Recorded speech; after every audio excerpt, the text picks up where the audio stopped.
मारो इसे और मारो इसे, ये इसी लायक है। अरे मारो यार। सरपंच जी, कालिया को चोरी करते हुए हम सब ने रंगे हाथ पकड़ा है। अब इसे गांव से बाहर निकाल देने में ही हम सबकी भलाई है।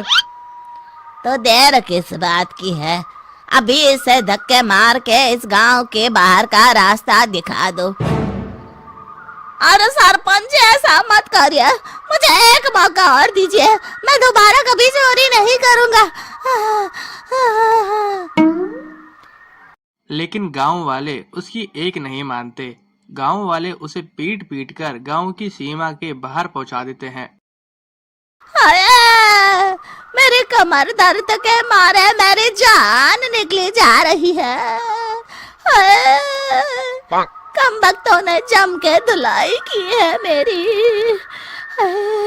अरे भगवान करे इनके गांव में भूचाल आ जाए, धरती फट जाए और सब गांव वाले उसमें समा जाए। चलते चलते कालिया जंगल में पहुंच जाता है। कालिया को वहां पर एक प्रयोगशाला दिखाई देती है। अरे इस जंगल में ये अजीब सा दिखने वाला घर किसने बनाया है, चल कर देखना पड़ेगा। कालिया प्रयोगशाला के पास चला जाता है। प्रयोगशाला में दो वैज्ञानिक बात कर रहे होते हैं। बधाई हो डॉक्टर चमन, आखिरकार हम दोनों ने मिलकर एक ऐसी घड़ी का आविष्कार कर लिया है जिसे पहनकर कोई भी इंसान गायब हो सकता है। हाँ हाँ, तुमने बिल्कुल सही कहा डॉक्टर जर्माटो।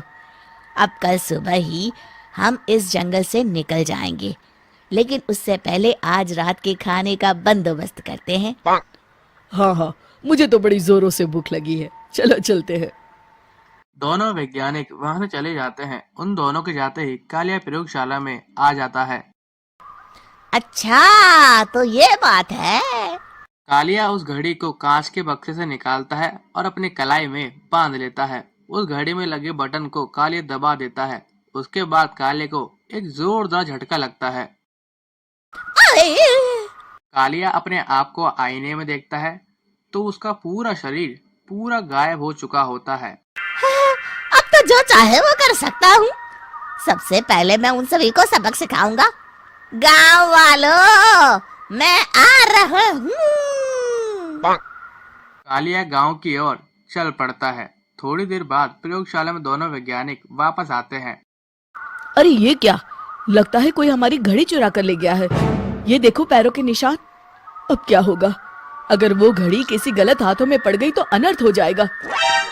तुम चिंता मत करो, हमारी घड़ी में जो बैटरी लगी है ना, वो सिर्फ 24 घंटे चलेगी। उसके बाद वो घड़ी काम करना बंद कर देगी। उधर दूसरी तरफ गांव में सरपंच अपने घर में सो रहा होता है। तभी एक आहट से, अरे कौन है वहाँ?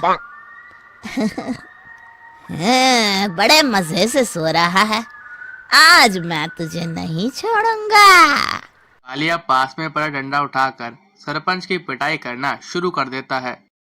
ये ले और ये ले, इसी लायक है, ले। आप मर गए। अरे ये क्या हो रहा है? अरे कोई बचाओ मुझे, मेरे घर में भूत आ गया है। सही कहा, मैं भूत ही तो हूँ, ये ले।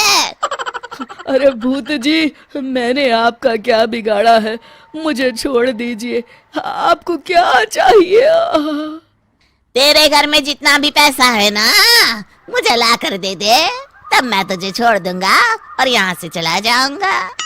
सरपंच अपनी तिजोरी से पैसा निकालकर एक पोटली में बांध देता है और उस पोटली को जमीन पर रख देता है और कालिया उस पैसे को उठाकर रफू चक्कर हो जाता है। दूसरी तरफ जमींदार कुछ लोगों के साथ चौराहे पर खड़े होकर बात कर रहा होता है। इस कमीने जमींदार ने भी मुझे बहुत पीटा था, इससे भी बदला लेना तो बनता है। हाँ? जमींदार अचानक अपने आप को चांटे मारने लगता है। अरे भाई ये क्या हो रहा है? जमींदार साहब, अब ठीक तो है ना? अरे मुझे नहीं पता भाई।